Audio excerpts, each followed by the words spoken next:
Krishna Krishna Hare Hare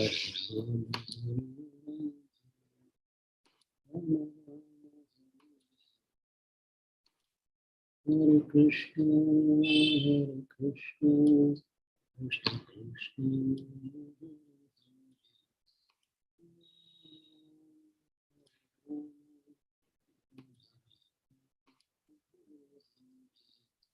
Hare Krishna Krishna Krishna Krishna Hare Hare Hare Rama Rama Rama Hare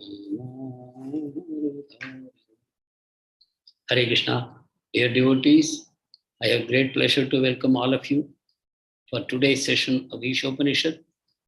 We shall be covering two mantras today, number 4 and 5. In the last session, we touched upon shloka number 4 a little briefly. So today we will go a little more elaborately on that. So before we start, let us have our Mangala prayers. Om Ajnanatimirandasya Jnananjana Shalakaya Chakshurun Militam Yena Tasmai Shri Gurave Namaha Sri Chaitanya Manobhishtam Stapitam Yena Bhutale Swayam Rupa Gadamayyam Dadati Swapadantikam Vandeham Sri Guru Sri Yuta Padakamalam Sri Gurun Vaishnavamscha Shri Rupam Sagrajatam Sahagana Raghunathanvitam Tam Sajivam Sadvaitam Savadutam Parijana Sahitam Krishna Chaitanya Devam Shri Radha Krishna Padan Sahagana Lalita Shri Vishakhanvitamscha Namavom Vishnu Padaya Krishna Prishtaya Bhutale Srimate Bhakti Vedanta Swamin Niti Namine Namaste Saraswati Deve Gauravani Pracharine Nirvisesha Sunyavadi Paschatya Deshatarine He Krishna Karuna Sindho Deenabandho Jagatpate Gopesha Gopika Kanta Shri Radha Kanta Namostute Tapta Kanchana Gaurangi Shri Radhe Vrindavaneshwari Vrishabhanu Sute Devi Pranamami Hari Priye Neelachala Nivasaya Nityaya Paramatmane Balabhadra Subhadrabhyam Shri Jagannathaye Te Namaha Vancha Kalpatarubhyascha Kripa Sindhubhya Yevacha Patitanam Pavanebhyo Vaishnavebhyo Namo Namaha Jaya Sri Krishna Chaitanya Prabhu Nityananda Shri Advaita Gadadhar Srivasadi Gaura Bhakta Vrinda Hare Krishna Krishna Krishna Hare Hare Hare Rama Rama Rama Hare Hare Hare Krishna Krishna Krishna Hare Hare Hare Rama Rama Rama Hare Hare Hare Krishna Krishna Krishna Hare Hare Hare Rama Rama Rama Hare Hare. Hare Krishna. So once again, a very warm welcome to all of you for today's session. So we have chosen a slightly unusual method for doing our sessions. It is going to be, there is a basic assumption that all of you have got the books. Can we have a show of hands? I request you, whoever has got the book, to please raise your hands. One hand is up, 2, 3, 4, 5. So we still don't have sufficient number of hands going up. So those who have not raised their hands, I hope you have read the book in the e-format through internet. Okay, so that may also be possible. So anyway, so we will proceed with this assumption that all of you have come prepared. You have already read it. You have read Srila Prabhupada's purports. And on that basis, we are going to proceed with today's session. So in that sense, there will really be no class as such. It will be a contributory, participatory process by which we will discover what the mantras want to teach us. Because we all know it is part of Yajurveda. We are actually learning Veda by the mercy of Srila Prabhupada. Otherwise, where is the qualification for others? Vedas are supposed to be the breath of the Supreme Lord, or they are supposed to be the wind that comes from the feathers of Garudaji when he flies. So that is the quality of the Vedas. And we read more about Vedas when we read Bhagavatam. The Vedas are actually personalities. We say personified Vedas. They make prayers to the Supreme Lord. The Vedas pray to the Supreme Lord. And we hear their prayers, how amazingly they pray. And when we read Brihad Bhagavatamritam, we see the Vedas having a discussion. The Vedas, the Upanishads, the scriptures, they are all having discussions. So they are all personalities. So this is not an ordinary thing to be reading the Isopanishad. By the mercy of Srila Prabhupada, we know that we are not reading the Vedas as though we are experts or pandits or people who are mental speculators, people trying to read and understand intellectually. That is not our mood. We are reading it in a spirit of humility, in a spirit of gratitude, that the Lord is revealing himself to us. Even though we have little qualification, but the Lord is willing to reveal himself through the scriptures with the help of the acharyas. If Prabhupada had not been there, we would have no access to Isopanishad, what actually Isopanishad conveys. Because Vedas have a special approach to describing God. It's called Parokshavad. Paroksha means they don't directly talk about the Lord. And Krishna says, I like it that way. There is no direct description. Indirectly, it is hinting at the Lord, but not directly. We see this quality very much here in Isopanishad. Direct descriptions are avoided, but indirectly, it guides you to that same conclusion if you have acharyas guiding you. If you don't have acharyas guiding you, you will come to the wrong conclusions. That is why the scriptures tell us, Tadvijnanartham Saguru Meva Abhigachet. They say, the Veda only, it says, if you want to know the supreme truth, you must approach a spiritual master. There is no other way. So it's not that is only one of the options. It's not like that. It is the only option that we have to go to the spiritual master. So when we read the Vedas and we don't understand, it is as it should be. We cannot directly approach the scriptures. Even if you are a Sanskrit Pandit, if you are a great scholar, if you are world-renowned scholar in Sanskrit literature, but still you won't understand a thing. So there was a time when Srila Prabhupada was meeting with so many Pandits, Vedic Pandits. Prabhupada was discussing with them and they had nice discussions. They said, we can recite Bhagavad Gita from the 700th shloka backward to the first shloka. And any shloka you give number, we will chant. Or if you tell the shloka, we will tell the number. Like that, and not only Bhagavad Gita, so many scriptures they had memorized. And they very proudly wanted to display to Srila Prabhupada their knowledge. And Prabhupada said, it's all very nice. So let me ask you one question. So they said, yes, please ask. Prabhupada said, who is the Supreme Personality of Godhead? Or he did not even say, he said, who is God? Prabhupada said, who is God?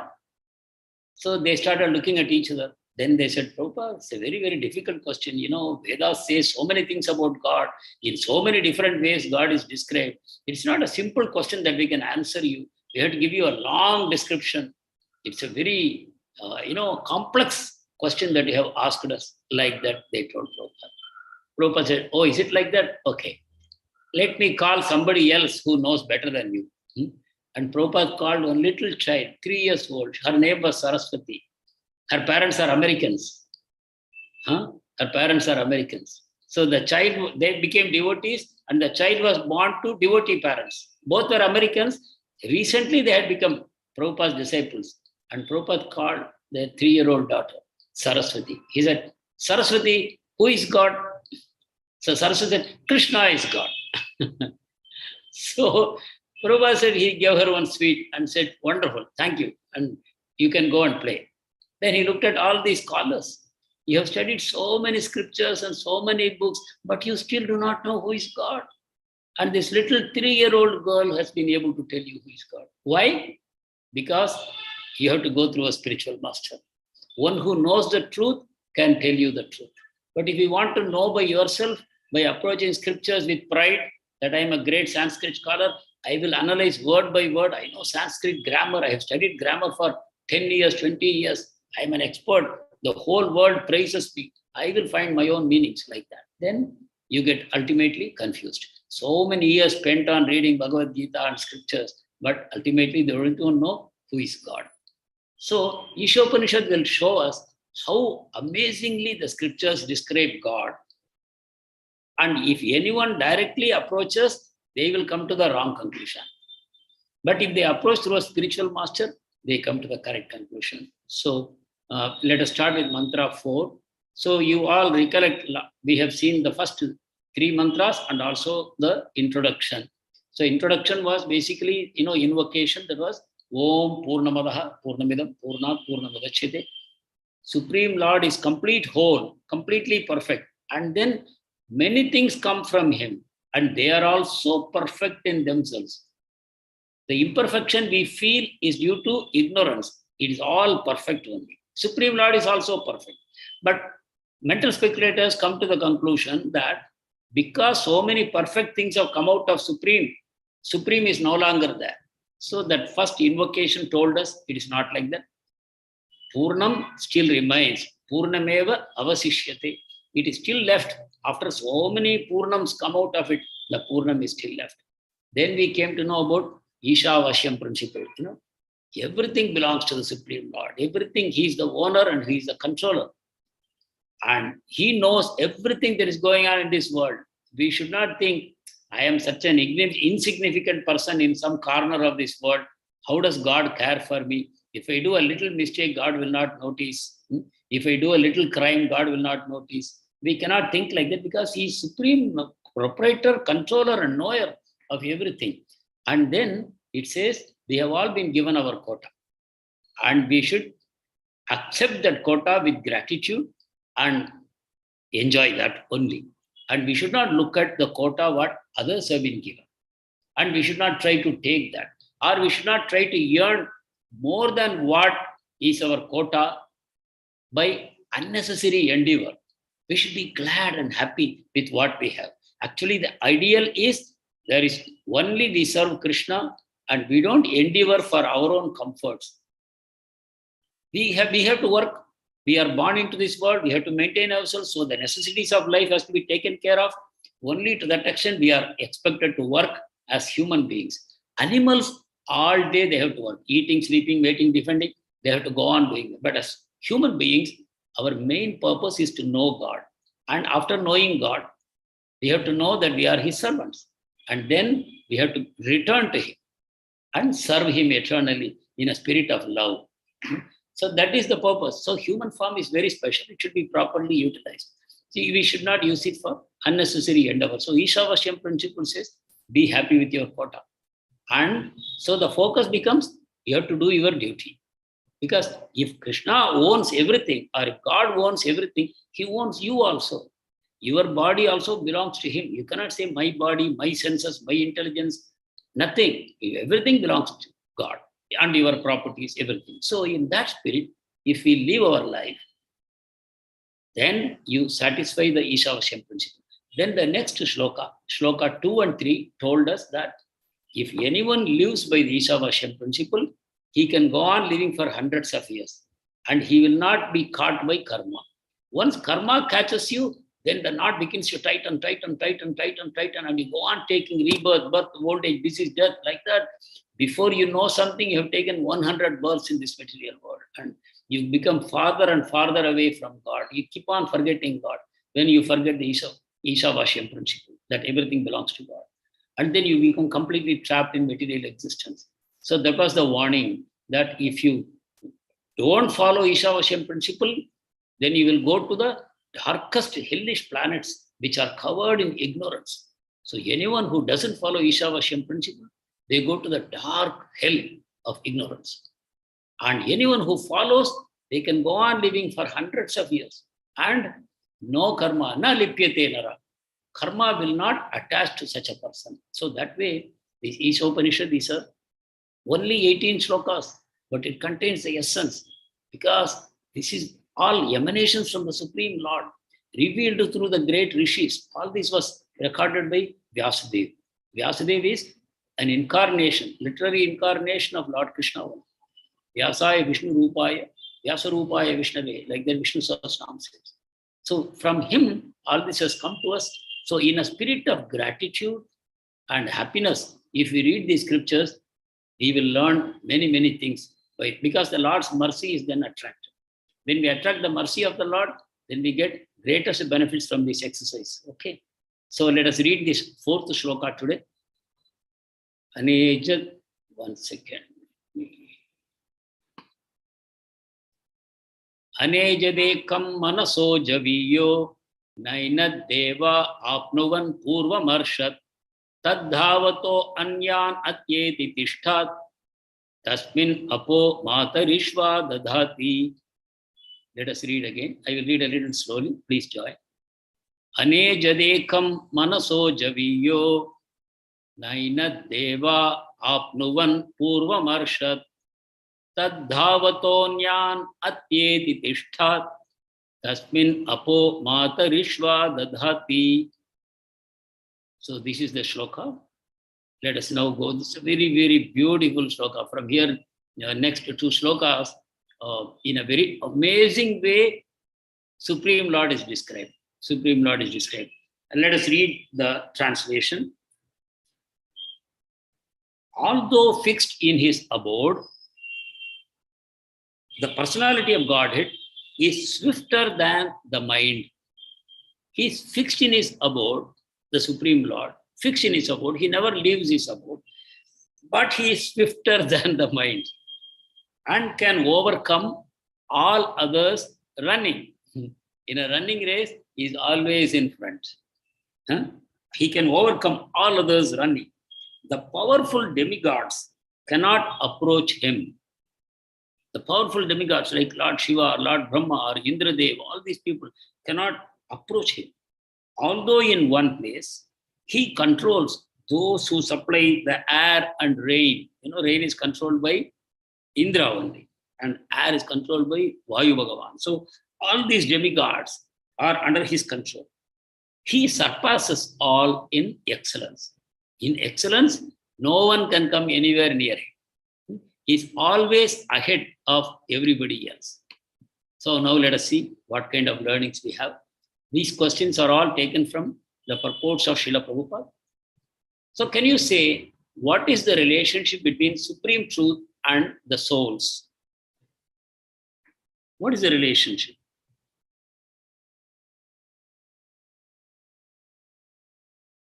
Hare Krishna, Prabhuji.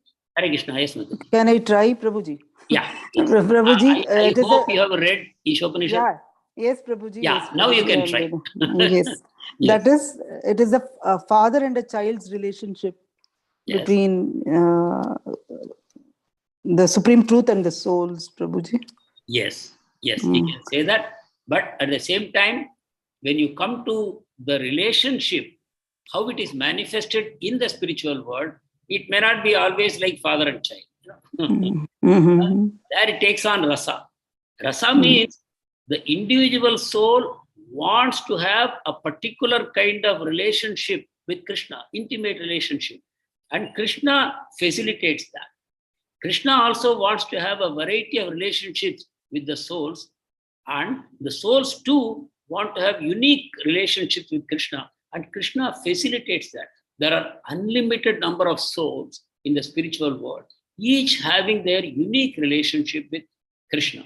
So that way you can say that the souls are all children of Krishna, but then we should not imagine that the relationship is always like a father and son. Okay. But in Isopanisad, Prabhupada gives a slightly more technical explanation. Can anyone try this?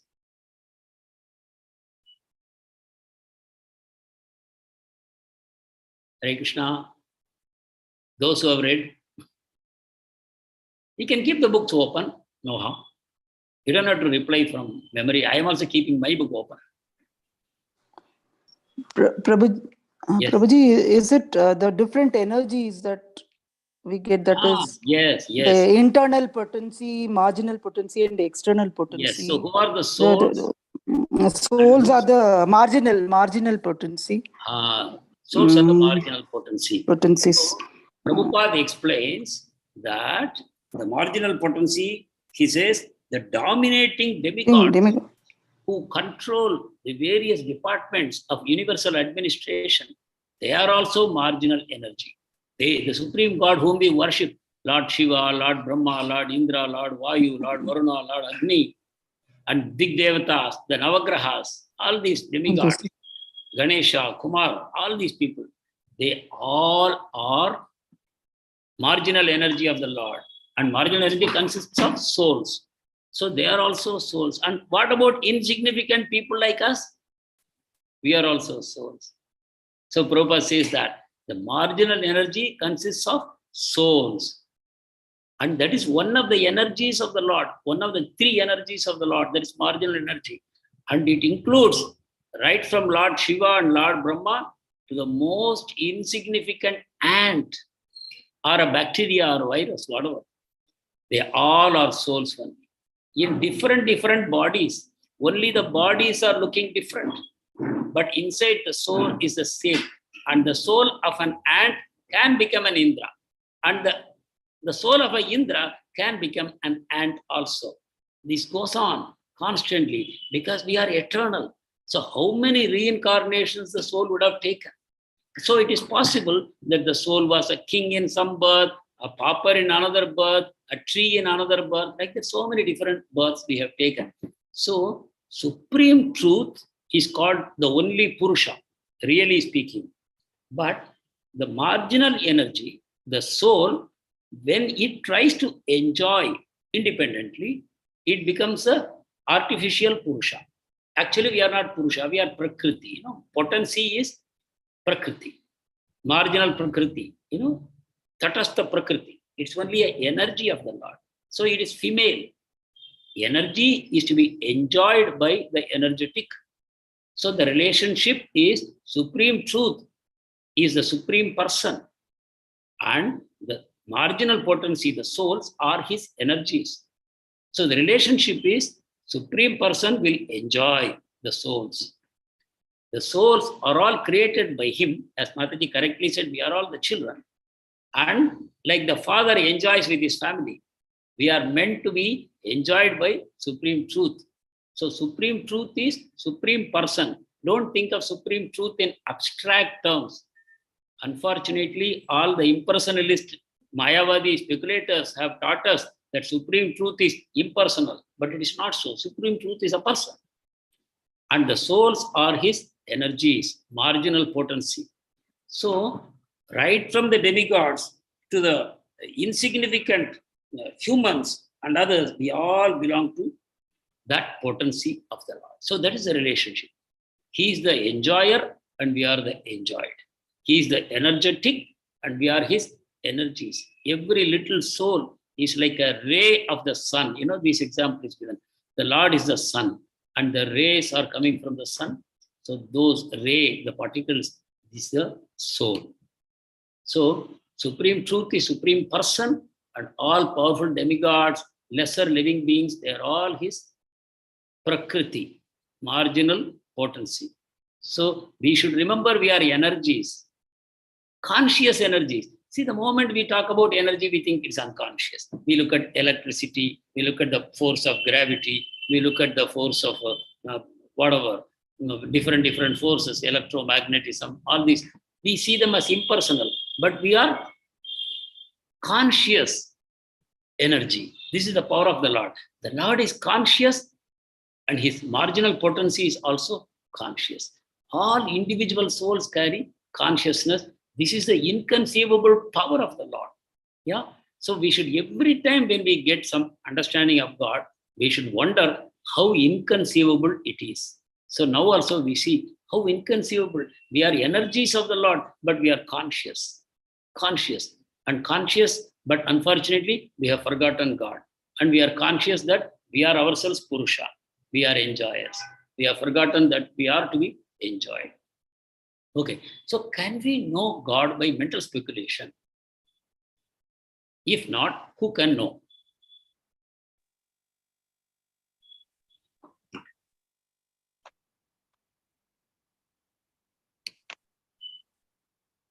Yes, Devendra Mishra Prabhu. Only devotees can know him. Yes. Can we know him by mental speculation? No. No. Why not? Can you give some evidence? What happens when we try to know him by mental speculation? What is the limitation of mental speculation?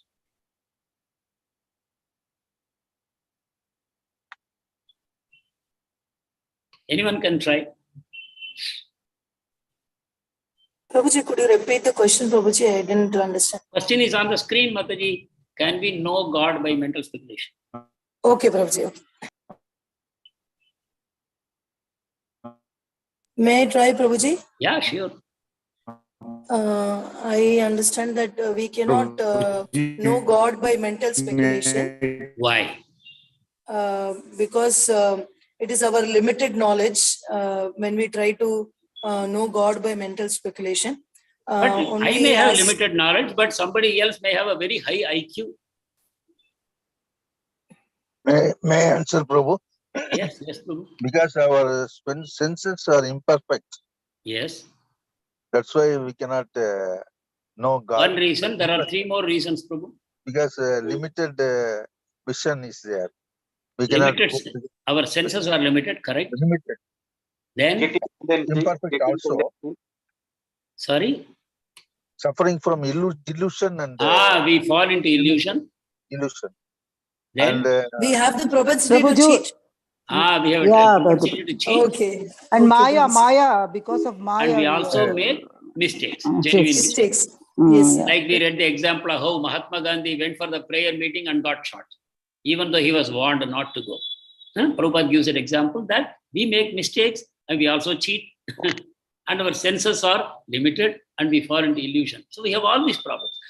And one more argument is, what do you use for speculation? You use your mind and intelligence and senses. And all these are material. Just like the earth, water, fire, air, space, they are material. This mind, intelligence, false ego, these are also material. Senses are material.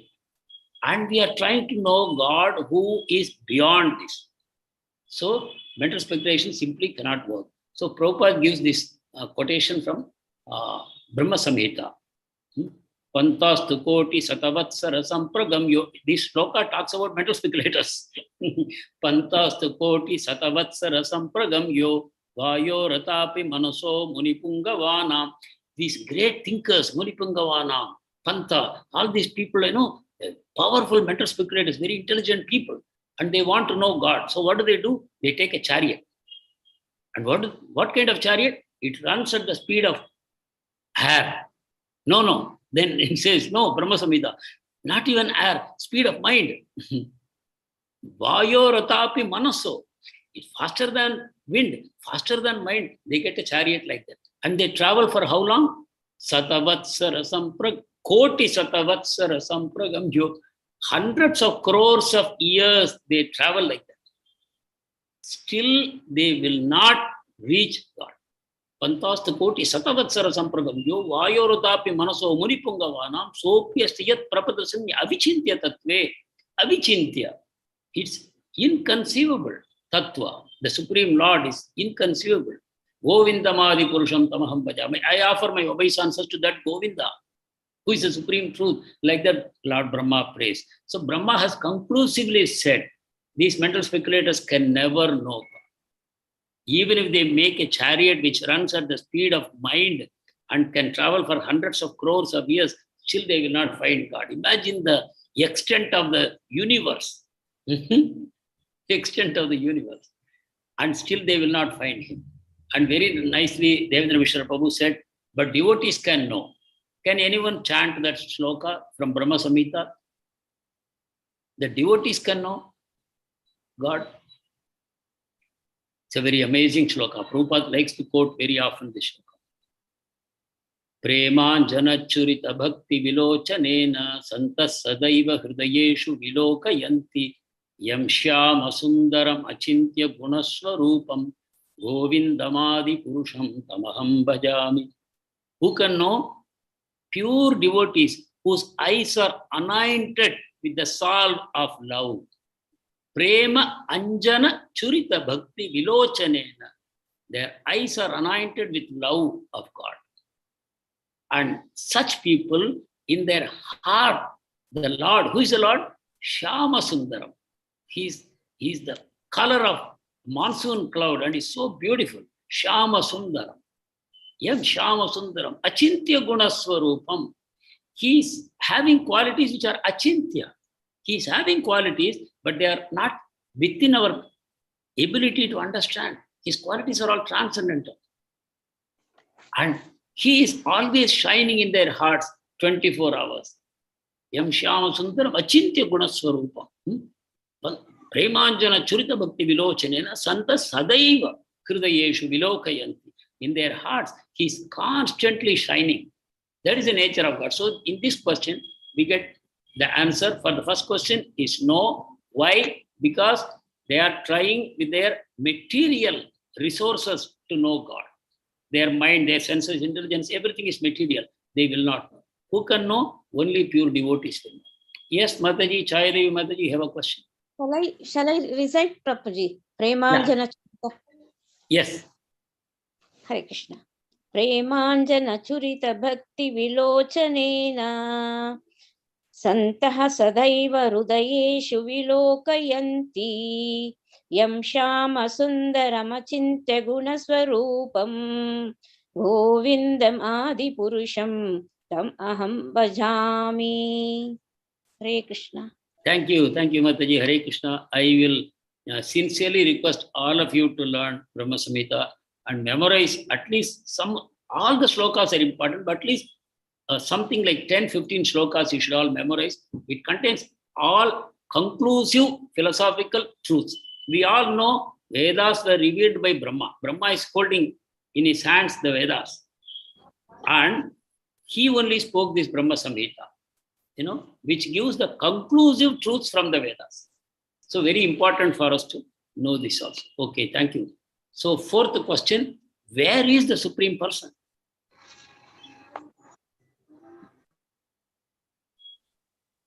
Supreme Person is in the Goloka, Prabhuji. Hare Krishna. Okay. Whatever question, whatever answer you give, I will ask a counter question. So he said he is in Goloka. So I will ask you, is he only in Goloka? No, he is all over, Prabhuji. Omnipotent. So he's everywhere. That is his supreme abode. That is his supreme abode, but he is always pervading everywhere. He's pervading everywhere. Okay. So, but when he's pervading everywhere, do you see him as a person? No. Like in this material universe, he's all pervading, but he's all pervading by one of his amshas only. What is it called? It is Paramatma, Prabhuji. Paramatma. So he's a Kshirodakashayi Vishnu who is pervading the entire material creation. But the Supreme Person, and by the way, Kshirodakashayi Vishnu is also Supreme Person. Yes? All Vishnu Tattva, all the personified forms of Vishnu Tattva, they all are Supreme Person only. But among them, we say Supreme Personality of Godhead, that is Lord Krishna. And his place is Goloka. And where is Goloka?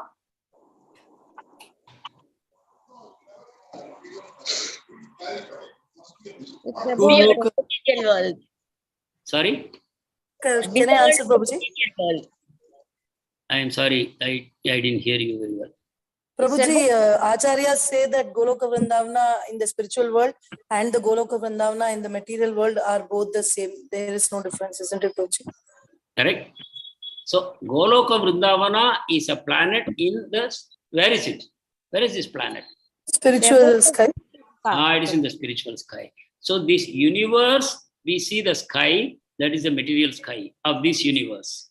But beyond the material sky, you have the spiritual sky. That's why Prabhupada says, even this material sky, our scientists have not completely understood. What to speak about the spiritual sky, which is beyond the creation itself.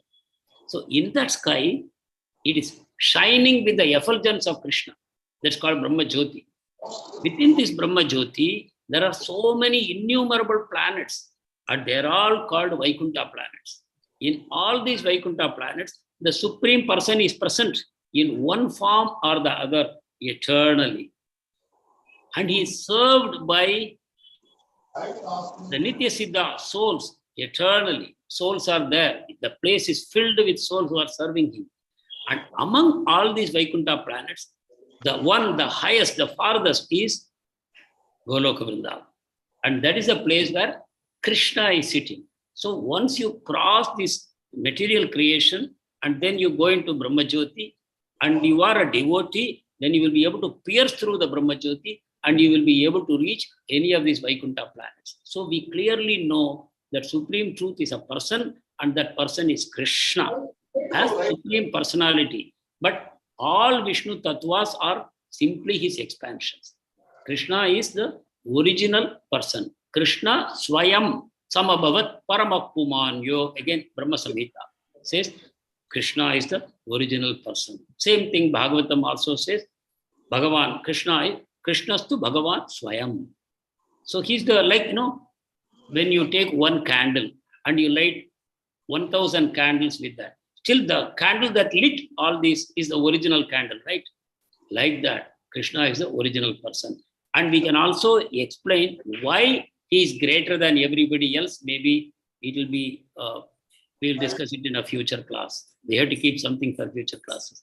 What makes Krishna special? That we will see in a subsequent class. So why is this shloka full of contradictions? Can somebody point out these contradictions?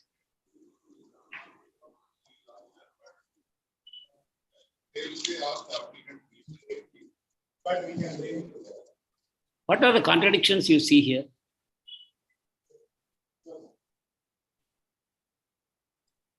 First thing, it says that Krishna is present everywhere and at the same time that he is there in Vaikuntha Loka, Prabhuji. Yes, yes. So he's fixed, it says, he's fixed in his place, anejat, Yes, fixed. But he's swifter than the mind. How is it possible? He never leaves Goloka. Yes, he never leaves Goloka. But at the same time, if there is a running race, he's ahead of everybody else. He's faster than the mind. So is it not a contradiction? That means he's traveling so fast, but he's still fixed in his abode. How is it? That is his achintya, inconceivable power of the Lord. So that inconceivable power, Brahma Samhita talks about, there is a very wonderful shloka in Brahma Samhita, which we sing every day in the temple. Can anybody recollect that? Govindam Adipurusham Tamaham Bhajami, Prabhuji. Yes, there one shloka. We sing two shlokas in the morning. One shloka talks about his inconceivable powers. Anganiyasya Sakalendriya Vritti Manji Pashyanti Panti Kalayanti Chiram Jaganti Ananda Chinmaya Sadujjvala Vigrahasya. He's a form, Krishna is a form, but he's not a form made of flesh and bones like us. Ananda Chinmaya Sadujjvala Vigrahasya. He's made of Sachitananda, that form. So it is in and out Sachitananda only. It is not that if you cut his skin, you will see below that, you will see flesh, and below that bones and blood.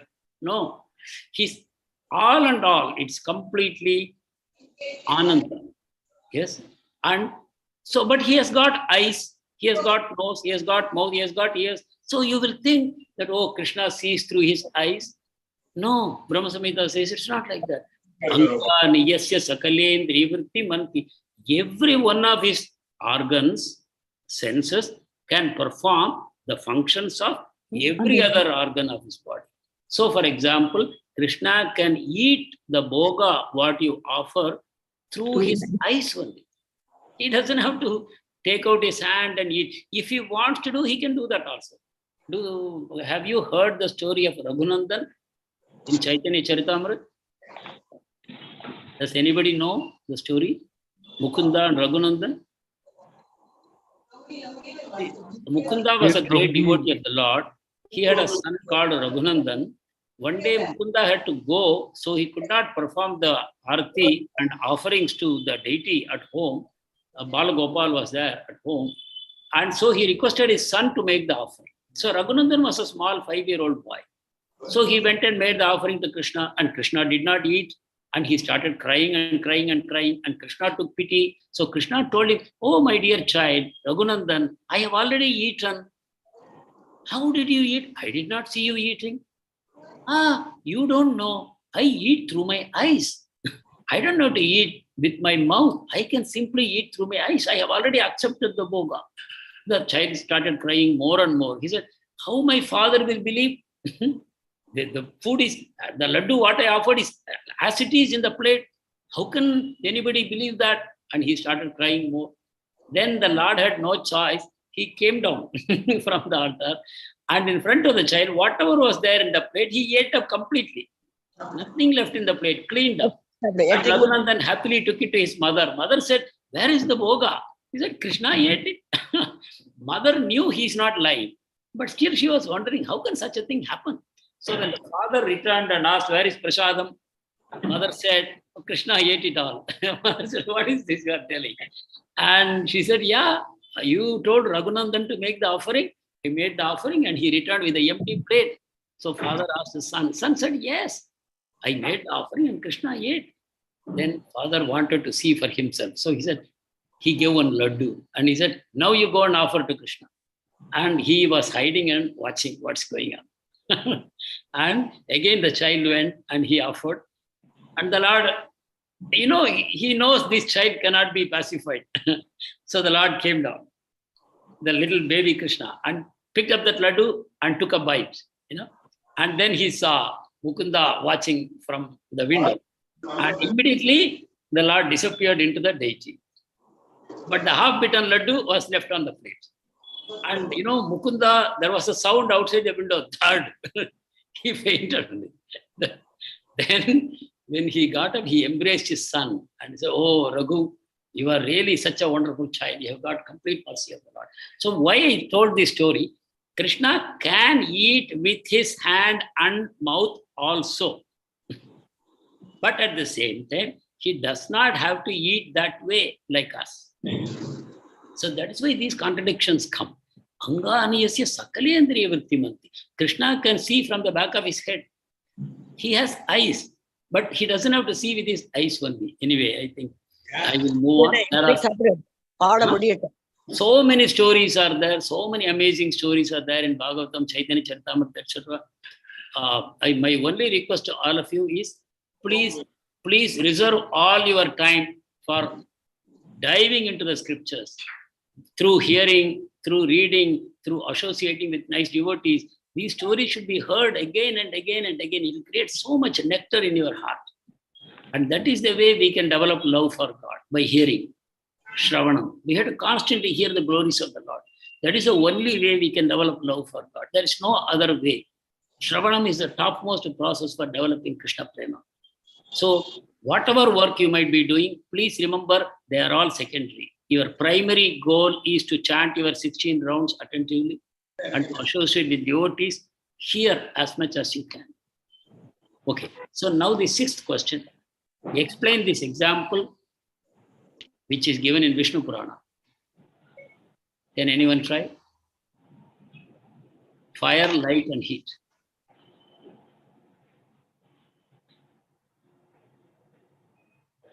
Hare Krishna, Prabhuji. Hare Hare Krishna. Yes. Yes, anyone who has not spoken so far can speak. Okay, anybody can speak. No. Yes, Prabhu. Okay. Prabhuji,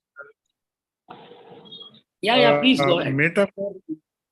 Metaphor is supreme personality of Godhead is fire, Yes. and light and heat are the outcome. And where fire is there, light and heat will always be there, associated. Yes. So He is present everywhere, and his presence can be felt by light and heat. So, but same way, Prabhuji, Yeah. his potencies are compared to the heat and light that Yes. emanate from a fire. yes, Although he is situated in one place, yes. that fire can distribute its light and heat for some distance. Ah. That's why So absolute personality. Fire Yeah. represents Krishna, right? Krishna, yes, Fire yes. is in one place, but light and heat are spreading everywhere. So fire is the person, supreme person, and he is there in Goloka, right? He is a person. Yes, Ananda Chinmaya, Sadujvala Vigraha. He is a form, Vigraha. That is fire, Vigraha. He is in his place, Goloka. But he is spread out everywhere, like light and heat that come from the fire. The entire material creation, the spiritual creation, it's all like the light and heat from the Supreme Lord. So the fire represents the person. It's in one place. Fire is burning in one place. And light and heat are spreading everywhere. So the Lord is everywhere in creation, but he's also there situated in his own place. So this is a very perfect metaphor for us to understand how Lord is present everywhere.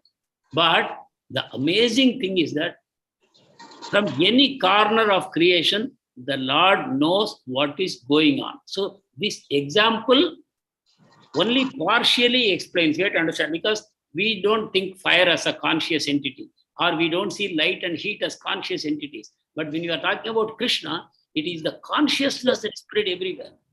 Krishna's consciousness is spread everywhere. He is located in the spiritual world, but at the same time, he is spread everywhere. That he says in Bhagavad Gita. I am pervading the whole creation. Yes.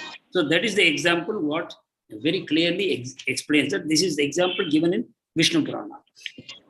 So his energies are diffused everywhere, but the Lord has not become impersonal because of that. He remains as the fire.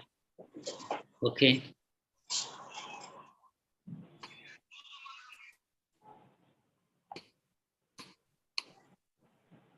The next question. Describe the three energies of God briefly. Internal, external, and marginal.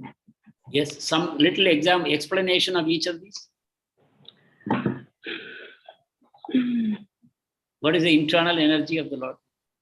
Internal is his Yogamaya. Yes. What does it do?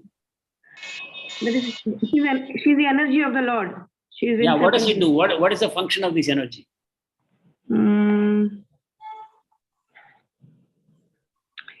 She empowers the Lord, rather. Lord empowers or she empowers? It's mutual. I mean, it's a part of him. It's a part of him. Yeah. All are part of him only. Which is not a part of him? Like you say, Radharani is an internal potency of the Lord. Yes. External potency is Durga Devi. Okay. And we are all the marginal potencies. Fine.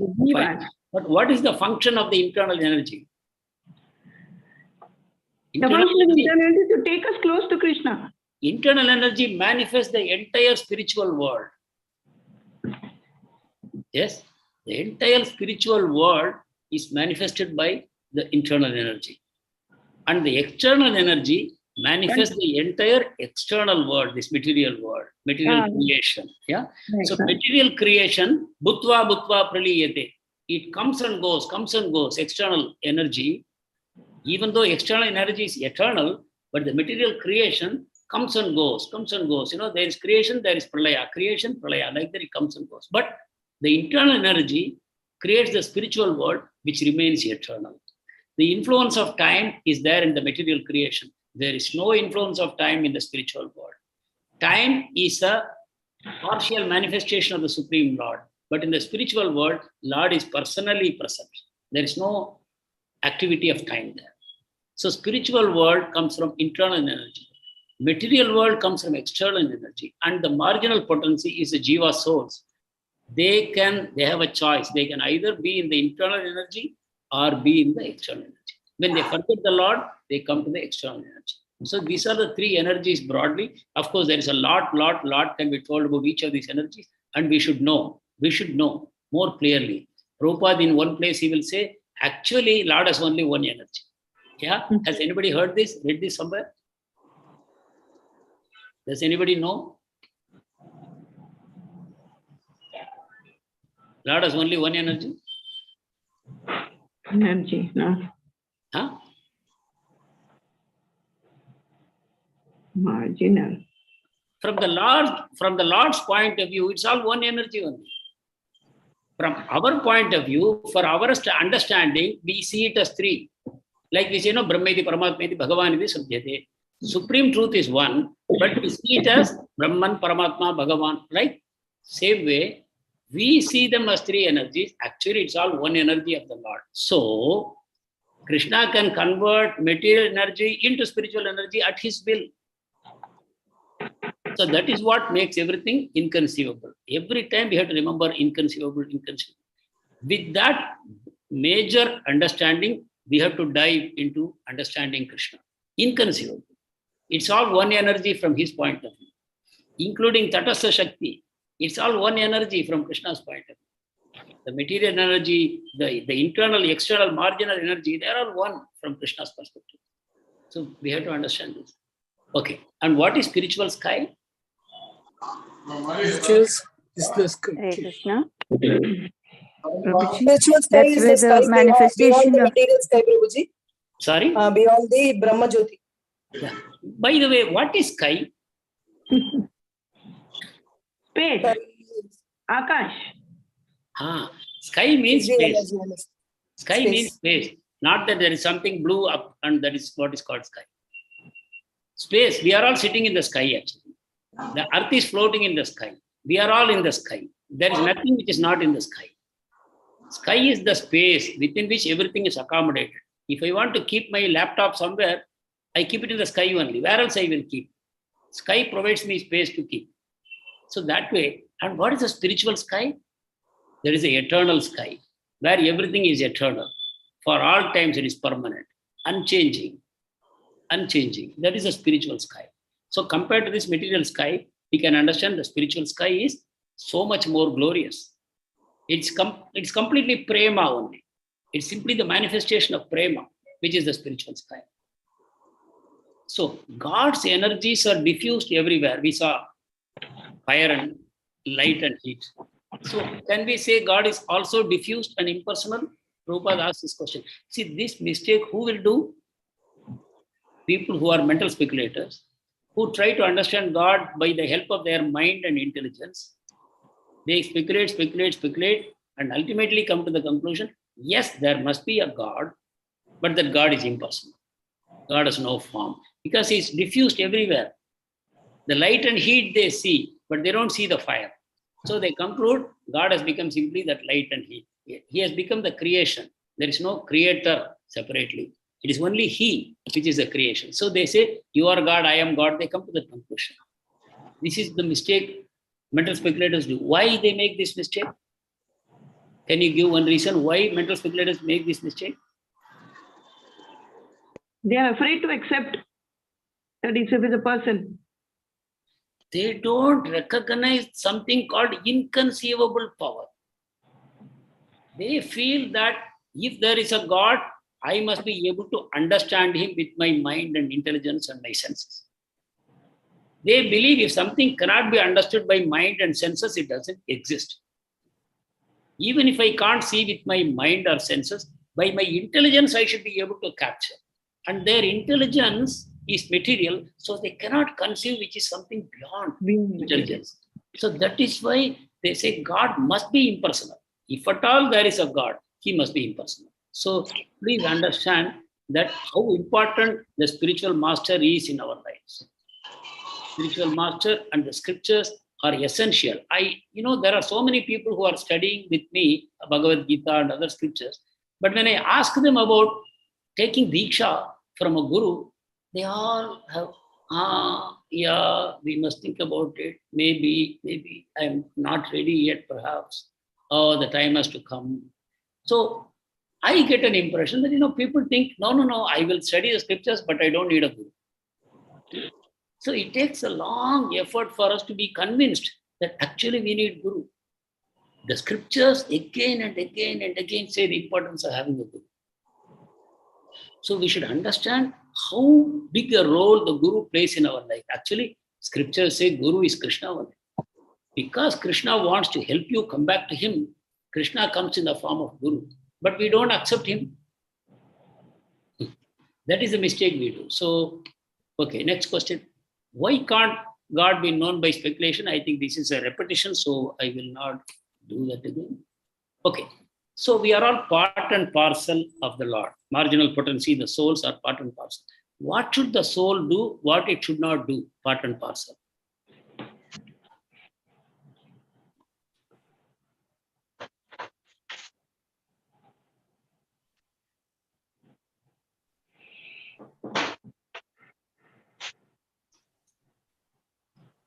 Prabhuji, is it referring to we are qualitatively same as God and quantitatively we are small? Is it? Yeah. So what the part and parcel should do? Actually, I was hearing another lecture where the speaker was amazingly explaining, even though it is said qualitatively we are one, and the example is given, ocean and a drop of the ocean, and a big fire and a spark of that fire, like that. But he said, even qualitatively, we are really not one with God. We are so insignificant. Imagine what is the difference between a big ocean and one drop of that ocean. In the big ocean, you can dive and bring out pearls.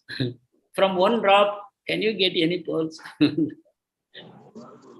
And the ocean can generate tsunami waves. Can one drop create that? In the ocean, huge ships can sail in the one drop bottle. So really, when we say qualitatively we are one with the Lord, we should not immediately assume, I'm qualitatively one.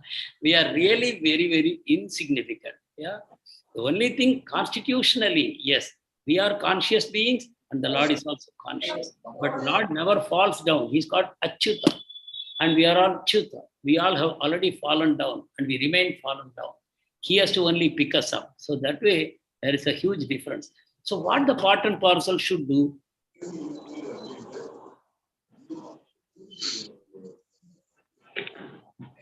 Take part in the initiative of the Lord. So we should take part in God's plan.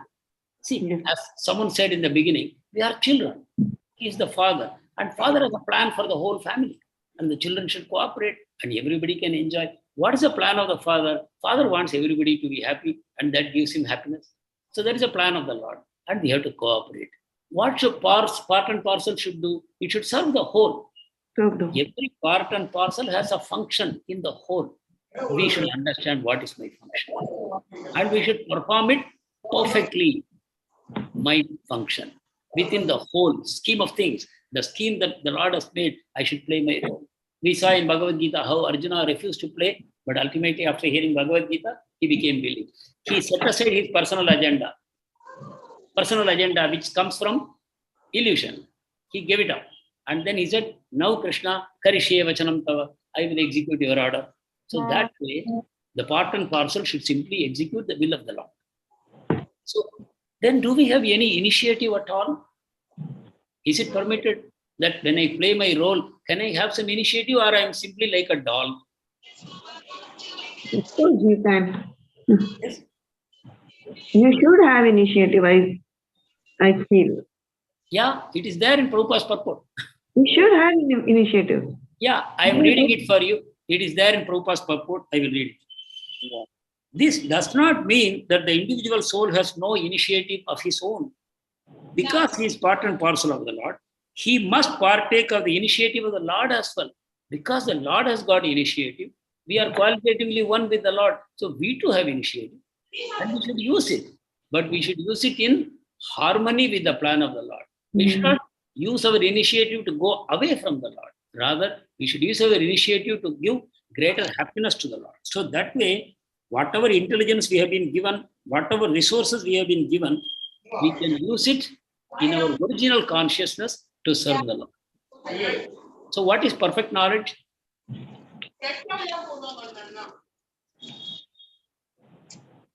Knowing Lord. Yeah, knowing Lord, how? That we are his eternal Knows servant. all features. Knowing that we are his eternal servant. Yes, And be a part of his plan. yes, And to act as per his wish. And to do those that he has ordained us to do. yes, In the manner that we are supposed to do it. yes. So that's a perfect answer. The point here Prabhupada is making is we should, even though we know the Lord is inconceivable, we should still try to know the Lord. How? With the help of scriptures and spiritual master and with the intelligence that is given to us. We should understand the Supreme Lord and his energies, what functions they are performing, how the material world is manifested, how the spiritual world is manifested, how the Lord is maintaining all these things, and how the relationship between the individual soul and the Supreme Lord is manifested. All these things we should know. And that becomes perfect knowledge. That means we should know the Supreme Person and we should also know everything else in relation to the Supreme Person. And how is it possible? Prabhupada says, humble service attitude. Submissive attitude we should have. In that mood, we should take the help of the scriptures and spiritual master, and then we will know God completely. So that is the way to know God. So, okay. So, Bhagavad Gita wants that even rishis and gods cannot know Bhagavan. So, why God does not show himself to rational men?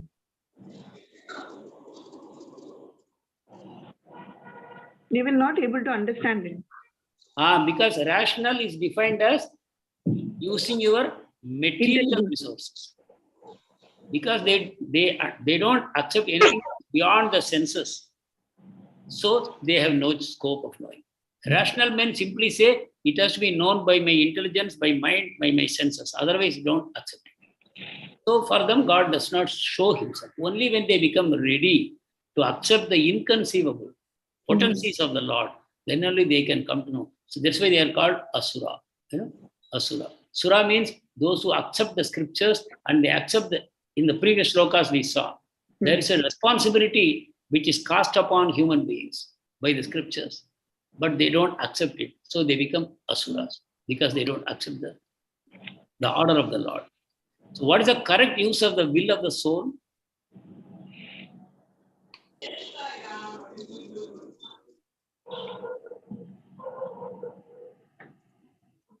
What is the correct use of the soul's will? Of the Lord. So in the Bible, Jesus Christ says, when he is about to be crucified, he says, "Oh Father, I don't want to be crucified. I am really scared." But he doesn't pray, "Lord, save me." Because he accepts that this is the situation that God has created for me. This is God's will that I should be crucified. This is why he has put me in this situation. So ultimately he says, "Oh Father, I am afraid, but still let thy will be done. Let thy will be done." Because he knows God's will is for the perfect good of everyone, including for Jesus. So he says, "Let thy will be done. Now it is going to be painful for me, but I know you will resurrect me after 3 days. Yeah. I will become immortal. I will not die because you are my friend. You are my well-wisher. You are my father." So Jesus Christ says, "All right, let them crucify me. Let thy will be done." And then what happened? On the third day, he simply disappeared from where they had kept his body. In that body only he came out, right? In the very same body he came. The body, they saw it was dead and they put it into a hole someplace. And he was not found next time when they were. He left. So how can the soul revive original consciousness?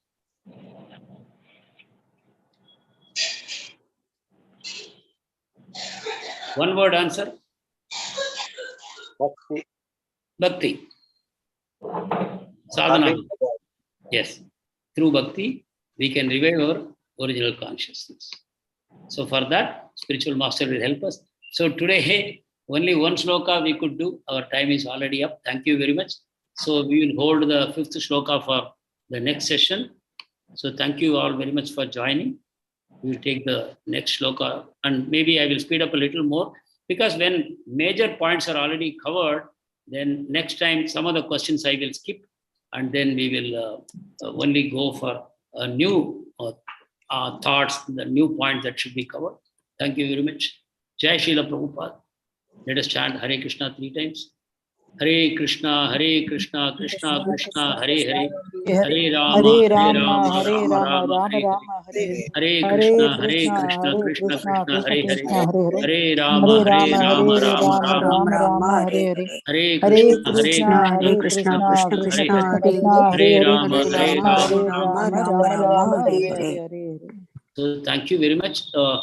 Are you satisfied that about the speed, or do you think I should speed up a little more, so that at least some 3-4 shlokas per week we should One cover, or do you think No, Prabhuji, we understand No, better. Prabhuji.